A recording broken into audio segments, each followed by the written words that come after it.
Dear students, let us look at these two simple harmonic oscillators. This is mass spring system and this is simple pendulum. When you pull the block by some distance and leave it, it starts oscillating about the mean position. Its oscillations are called free oscillations. Similarly, when Bob is moved aside by some distance and left, it starts oscillating about its mean position, and these oscillations are called free oscillations. Let us look at the definition. When a system is displaced from its equilibrium position and released, it oscillates with its natural frequency, and the oscillations are called free oscillations. So this oscillates with its own frequency, that is called natural frequency. With what frequency it oscillates, we derived an expression for its frequency, and for mass spring system it was k by m under root, and for simple pendulum it was g by l under root, where L is length of the pendulum and here K is the spring constant and M is its mass. So this is about free oscillations. Free oscillations vibrate with their own natural frequency. Next, problem with free oscillator. So what is the problem? They are vibrating with their own frequency. The only problem is amplitude of the oscillations gradually decrease with time, and after some time it comes to rest, whether it is simple pendulum or mass spring system. Its amplitude gradually decreases and comes to rest.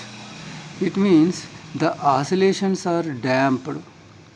Why the oscillations are damped? Because of damping forces. What are the damping forces?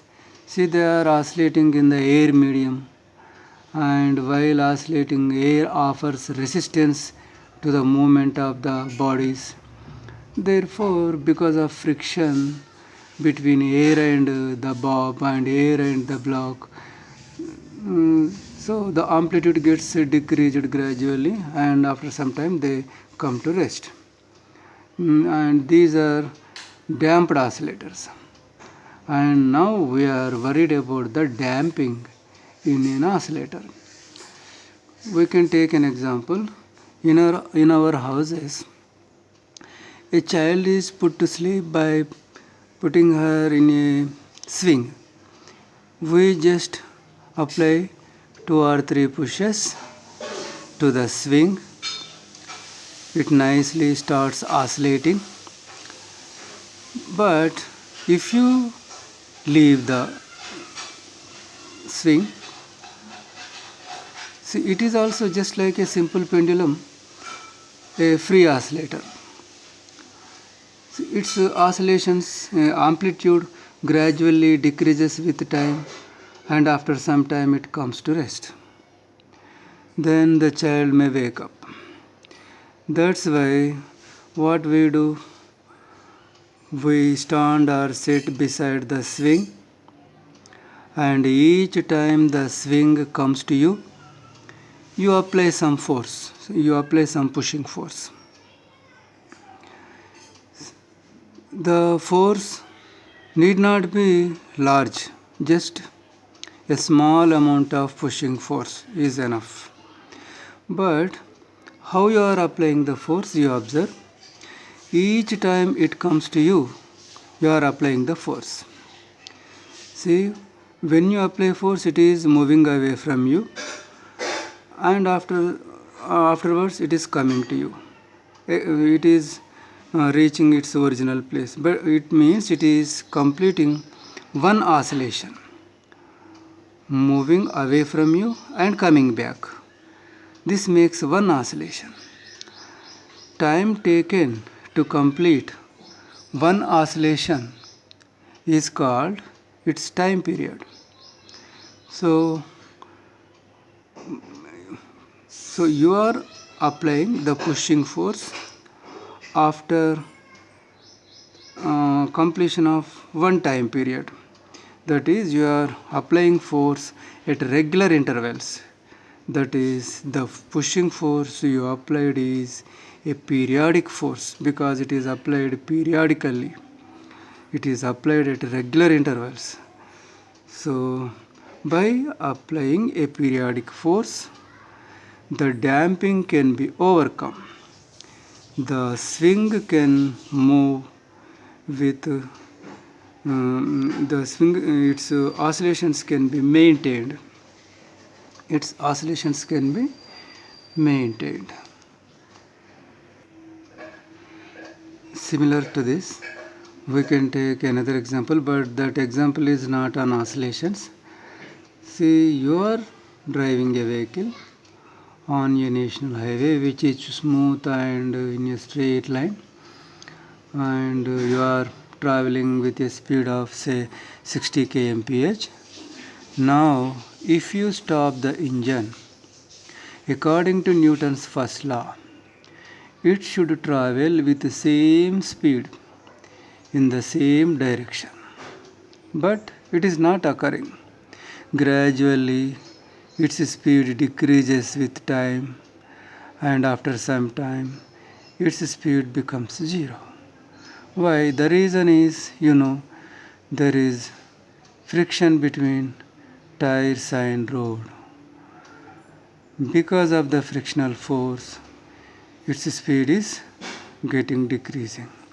It means the engine or petrol in the engine, the fuel we are using, all these things are just to overcome the frictional force. Otherwise, there is no need of applying an engine put to work. So here the engine is working to overcome the frictional force. Just like that, here a periodic force is used just to overcome the damping produced by the damping force. So when an external force is applied at regular intervals, we say you are applying force periodically with a certain frequency, and that frequency is called driven frequency, omega d. And these oscillations are called forced oscillations or driven oscillations. See, we can take another example also. Just now we considered a child put to sleep by placing him in a swing. But when we go outside to a branch of a tree, we tie rope and we swing. So in that case, you must have observed he periodically presses his feet against the ground periodically to maintain the oscillations. So these are the driven oscillations, and an important thing to be observed in these forced oscillations is a forced oscillator oscillates with a driven frequency.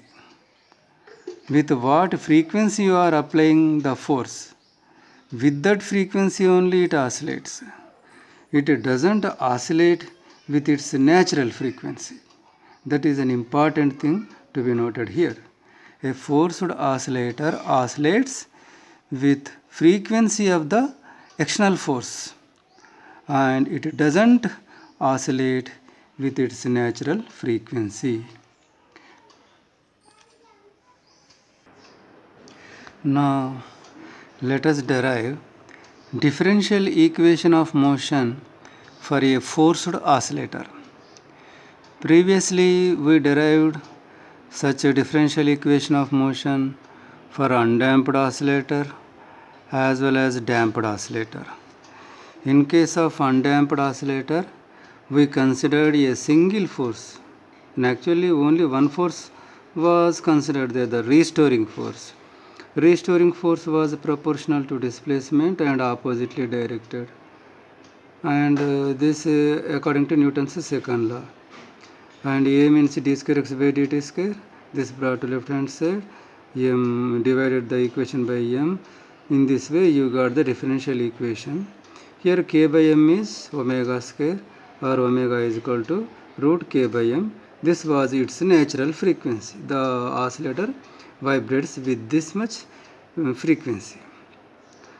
And afterwards, here in case of an ordinary oscillator, its oscillation amplitude decreased with time. See, such undamped oscillators cannot be found in practice. So what we find? We find only oscillators with decreasing amplitude, and such oscillators are called damped oscillator. And here, who is responsible for the decrease of amplitude? The frictional force or the damping force. So in addition to the restoring force, frictional force also considered. There the restoring force was directly proportional to displacement, and the frictional force was directly proportional to velocity. Of course, both are oppositely directed, therefore a minus sign came. V means dx by dt. So total force is sum of restoring force and frictional force. Substituting the values, we got the differential equation for a damped oscillator. When you compared this oscillator with this oscillator, here omega was root k by m under root. Here the frequency is k by m minus b square by 4m square under root. It means in case of a damped oscillator, its vibrational, its angular frequency is not only depending upon km, but also it is depending upon the damping constant and mass. So now, see, this is a damped oscillator. Its amplitude is gradually decreasing. So we got a solution. We got an idea to overcome the damping by applying some external force periodically.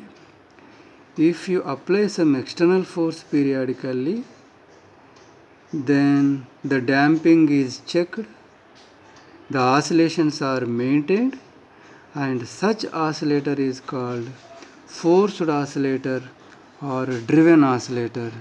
Now we are going to obtain a differential equation of motion for a forced oscillator. As usual, restoring force is proportional to displacement, and frictional force is directly proportional to velocity. And to overcome the damping, you are applying a periodic force, and its equation is F naught cos omega dt. Here F naught stands for its amplitude, that is force at t is equal to 0, and omega d stands for with what frequency you are applying the force, that is a driven frequency. So now force acting on the body is a sum of the three. Let me write.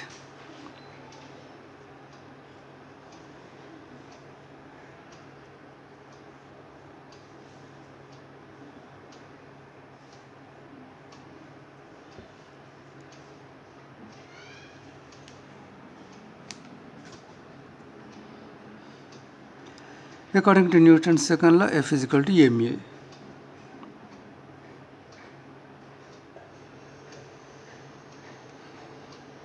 And Fr is equal to minus kx. Frictional force is minus b into dx by dt. and this is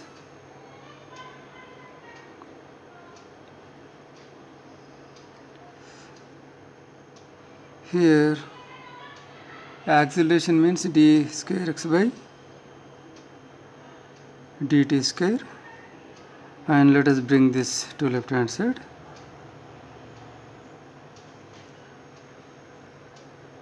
Afterwards this, and let this remain here only.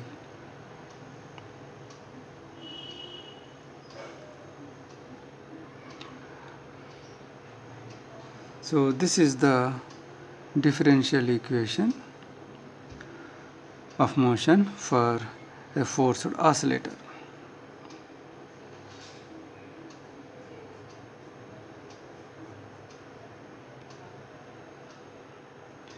This is the equation of motion. This is the equation of motion. Now let me write its solution.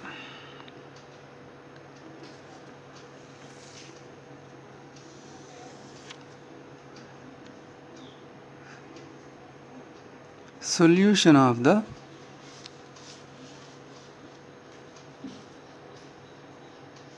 equation is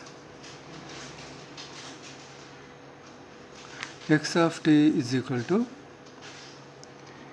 a cos omega dt plus pi.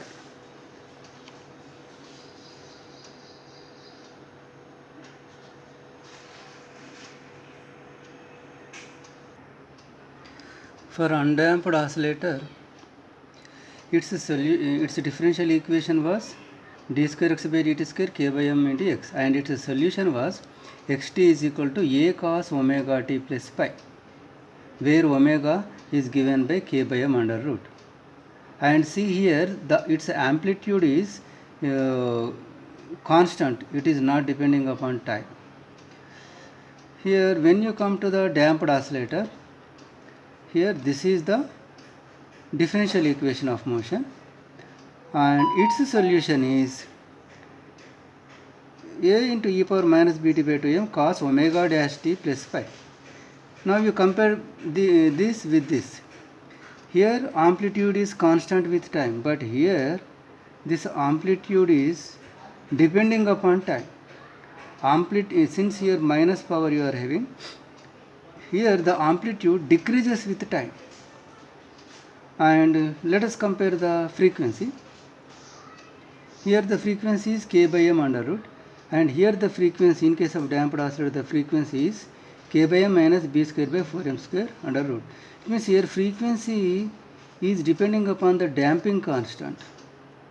And now let us come to the solution of a forced oscillator, and here its solution is x of t is equal to a cos omega dt plus pi, where a is,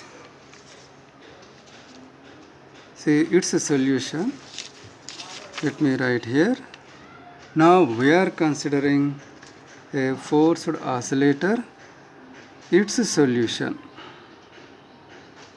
is x of t is equal to a cos omega dt plus pi, but this a is not this a, where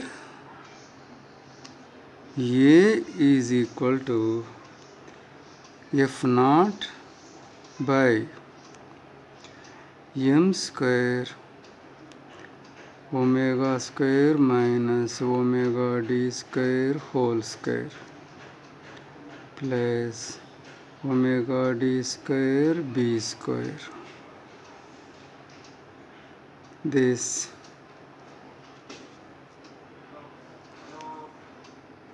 under root. This is under root. See here, a damped oscillator, its amplitude depends upon damping constant, time, mass.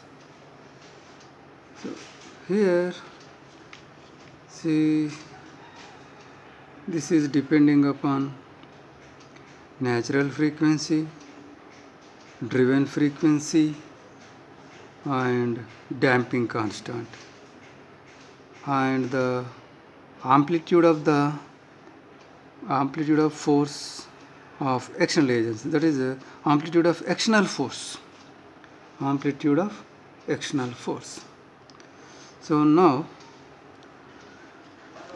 an expression for initial phase also given here, and initial phase is given as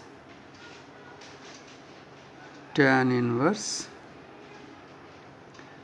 minus V naught by omega d x naught, where x naught is displacement at t is equal to 0 and V naught is displacement at t is equal to 0, and so in this way its solution is given. Now we concentrate on amplitude.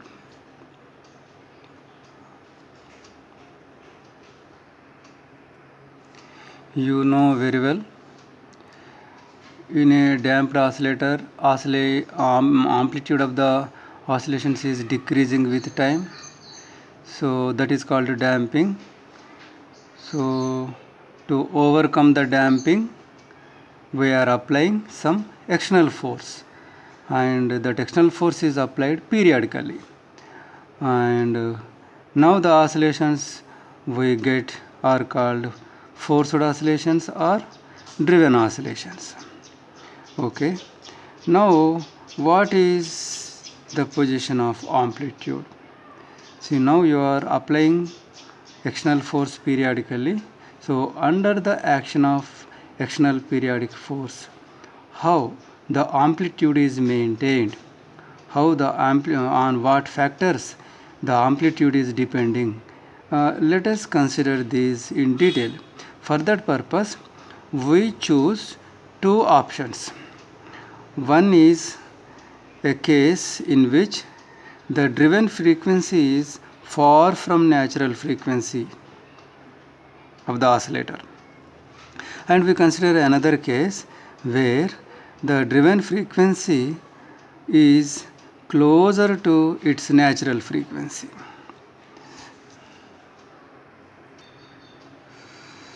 That is, the driven frequency should be either far less than natural frequency or it must be far greater than natural frequency. We can show that like this. If this is the natural frequency, the driven frequency must be far less. If it is natural frequency is omega, it must be omega by 2, like that. Or the driven frequency must be far greater than this, that is 3 by 2 times this value. See, here we took an example. If natural frequency is 3.14, see, this 3.14 value comes for a seconds pendulum. For seconds pendulum, omega is equal to g by L under root, g value 9.8, length is 1 meter. So for the seconds pendulum, we get this value as natural frequency. So when so here you are applying external force periodically, and if you apply the external periodic force with omega by 2, that is 1.57 or 4.71, in such case if these values, suppose 3.14 and 1.57, are substituted in place of omega and omega d, here this value becomes very large. This becomes so large that its value becomes negligible. Then we consider only this term, and this term with 1 by 2, that is root, square root, becomes f naught by m omega square minus omega d square. Similarly, if we take an higher value, Here 3.14, here 4.71. In place of omega and omega d, if 3.14 and 4.71 are substituted, then this term value becomes very large, and compared to this, its value becomes negligible. So we avoid this, we neglect this, and we take only this with square root, and we get this value. So when driven frequency is chosen far away from the natural frequency, its amplitude, the expression for its amplitude is this. So here, since the denominator is very large, fraction value decreases. When denominator increases, fraction value decreases. That is, amplitude decreases, and that is shown in the graph.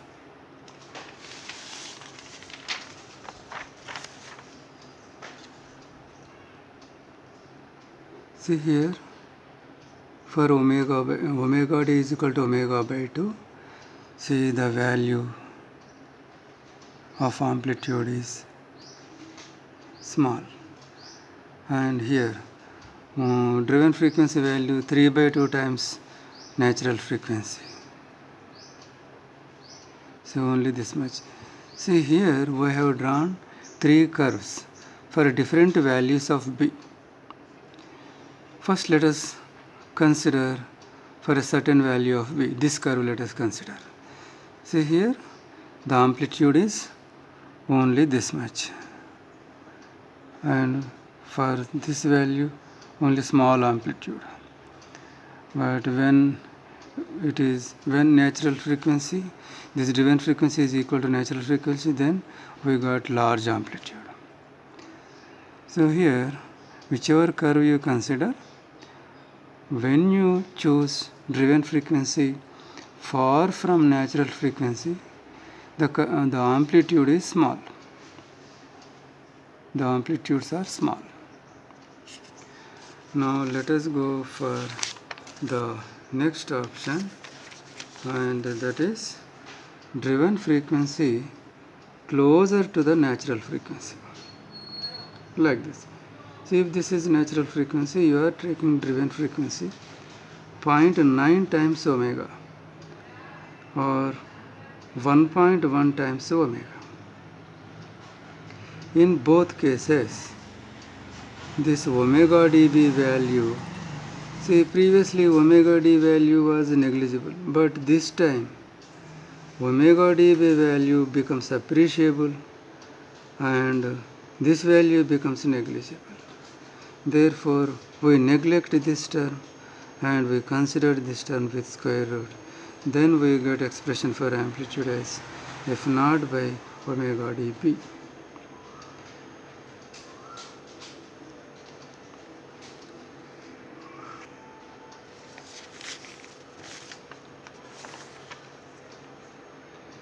See, when the driven frequency is becoming closer and closer to the natural frequency, see here, the curve is rising.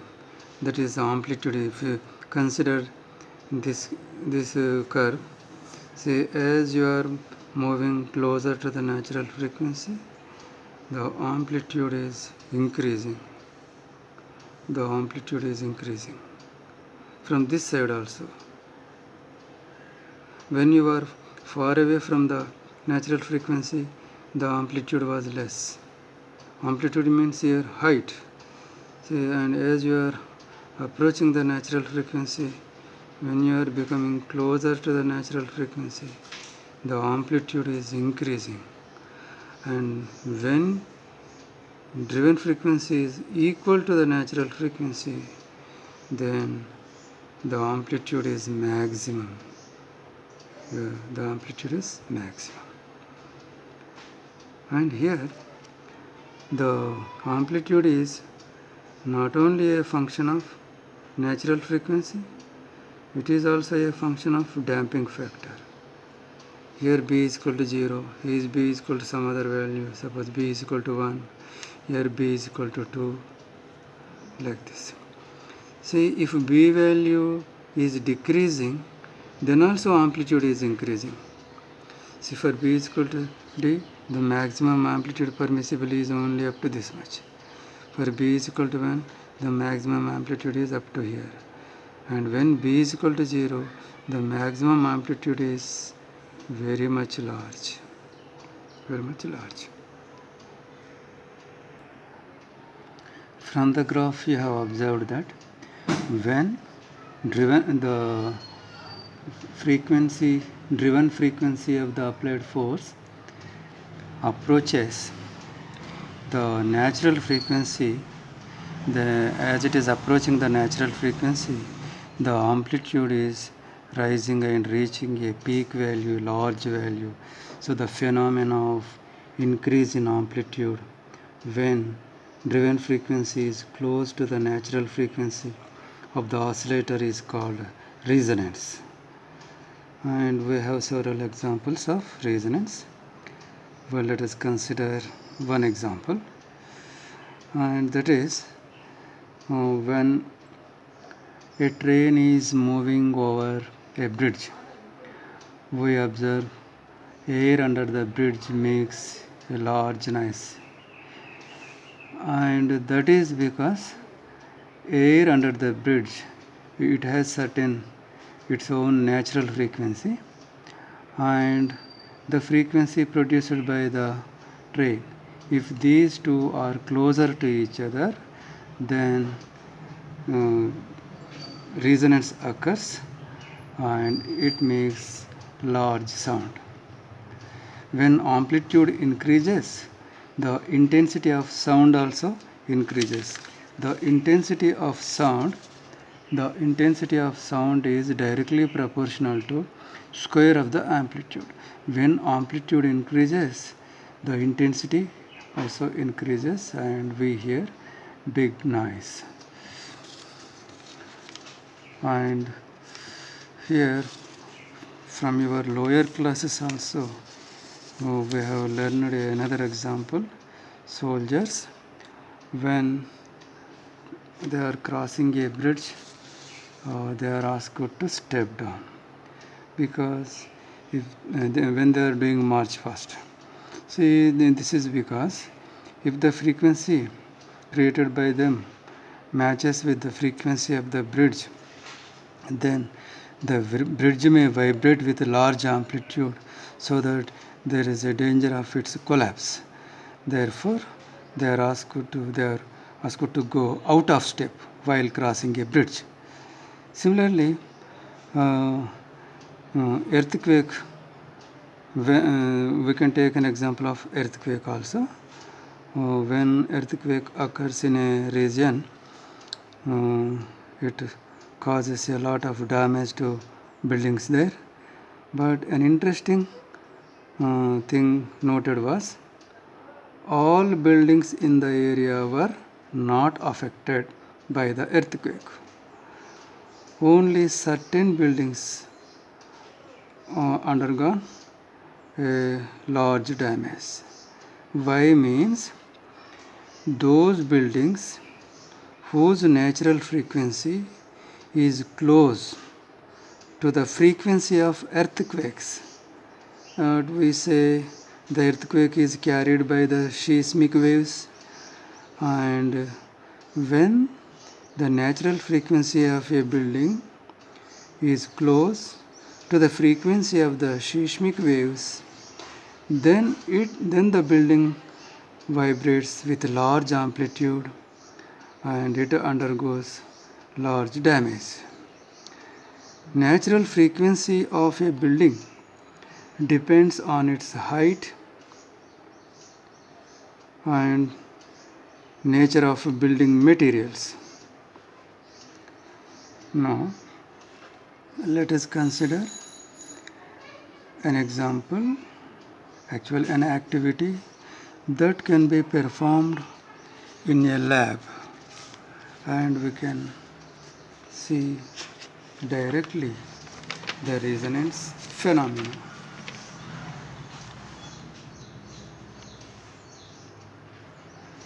See, in this diagram you can find 5 simple pendulums.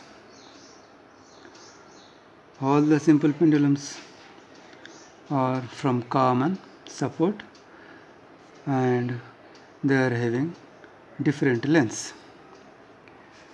See, it's the natural frequency of a simple pendulum is given by the expression omega is equal to G by L under root.